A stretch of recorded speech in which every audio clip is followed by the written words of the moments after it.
Okay, I want to talk about this article in the New York Times called "Is Atheism Irrational?" This was sent to me by believers who watch this show. This was sent to me by atheists who watch this show, by agnostics. My dad sent me this article. Tons of people sent me this article. And I could only come to one conclusion after reading the article, "Is Atheism Irrational?" which is that the article itself was irrational. And I'll explain. This is the first in a series of interviews in the New York Times about religion. And this was an interview with Alvin Plantinga, who's an emeritus professor of philosophy at the University of Notre Dame. He's also a former president of the Society of Christian Philosophers and the American Philosophical Association. So he was being asked about the number of philosophers and others in academia who identify as atheistic, okay?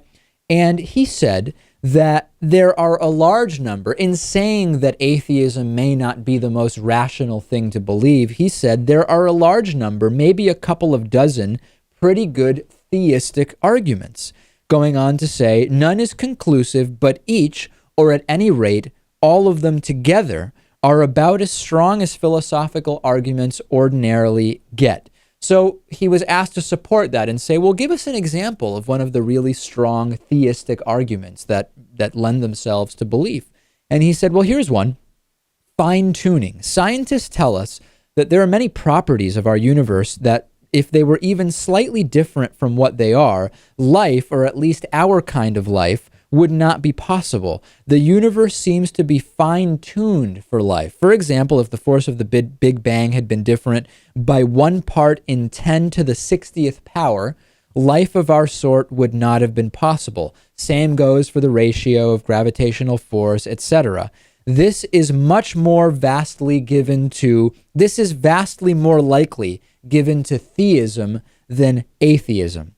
I found this to be an absolutely absurd response.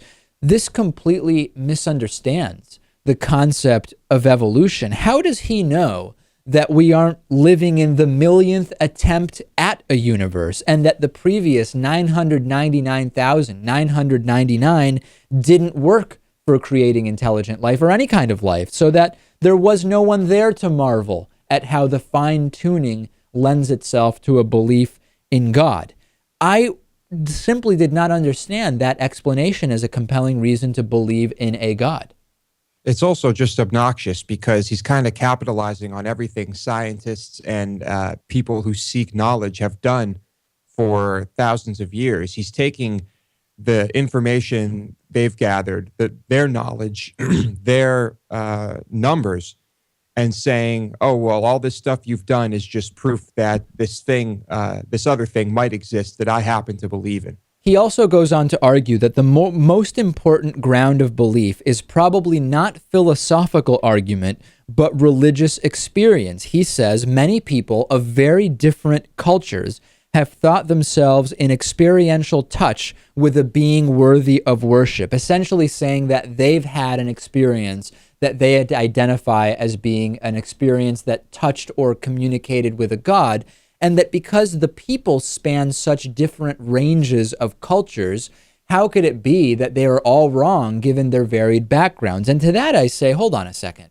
Anecdotal evidence and people's claims of religious experiences as the most important ground for a belief in God seems very weak to me. Not only are our eyewitness accounts of events known to not be accurate, we have story after story across a range of cultures, mind you, of people's experiences with aliens, whether they had contact with aliens, saw UFOs that they believed to be from other planets, were abducted by aliens. All of those stories range across race, country, and culture, yet we don't consider those the most compelling reason to believe that aliens have visited humans, and this argument seems indistinguishable from that is made here by Alvin Plantinga. Right. The alien thing, right, that's one way to look at it. The other way is, where was I going with this?